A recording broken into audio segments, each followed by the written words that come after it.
The rest of the story.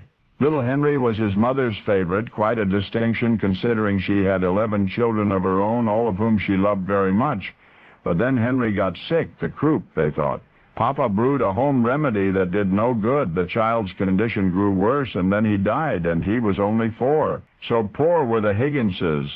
That family photographs were an unattainable luxury, therefore no picture of little Henry was left behind to console his grieving mother, and that's why the boy's father, Michael Hennessy Higgins, a sculptor of tombstone angels by trade, grew determined to provide his wife with a keepsake that no one from the wrong side of the tracks in Corning, New York, would ever forget. It was daughter Maggie, then 10, whom Papa enlisted as his accomplice. She was not sure what her father had in mind, but she trusted him, and so she patiently watched.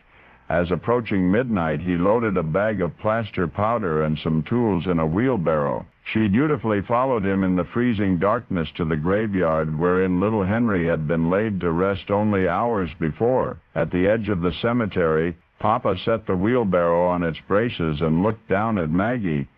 She was to stay here, he said, with the lantern, and if she saw anybody approaching, she must swing the lantern as a signal. Maggie nodded, and Papa walked off through the rows of marble monuments.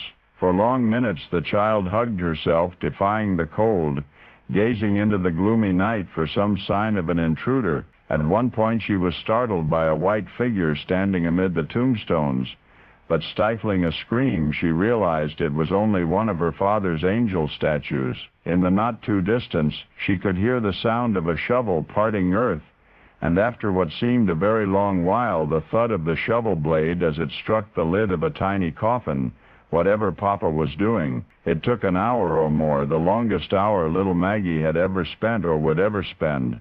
For 2 evenings thereafter, the girl helped Papa in his workshop as he continued in secret with his grim project. Finally, the gift was finished and ready to be presented to Maggie's mother, a handsome plaster bust of her departed son Henry, a likeness through which the little boy's memory would forever be preserved, a much appreciated tribute, lovingly, carefully created from the death mask his father had made one cold and lonely night. Well, the effect of this gesture was profound, everlasting for Maggie as well, less for its relevance to an episode of grief and healing, more for its reflection on a greater family condition: too many children, too few resources through which to care for them. A smaller family would have meant more money for food and clothing, and for a doctor, and maybe they might even have been able to afford a photograph. Maybe the money might have saved her little brother. But with 11 children, this was an observation that would haunt Maggie Higgins through the rest of her childhood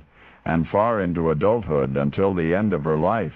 The history of social change records the phenomenal and far-reaching accomplishments of a woman named Maggie, who took her husband's name to be known then and thenceforth as Margaret Sanger, and who is revered as the individual who launched the family planning movement in the United States virtually single-handedly when the century was young. But now, whenever you think of the determined activist once indicted for distributing birth control information through the mail, you'll be able to put her mission in the context of a family that was too poor even to afford a photograph, and a small girl with a lantern standing vigil in a graveyard. Now that you know the rest of the story,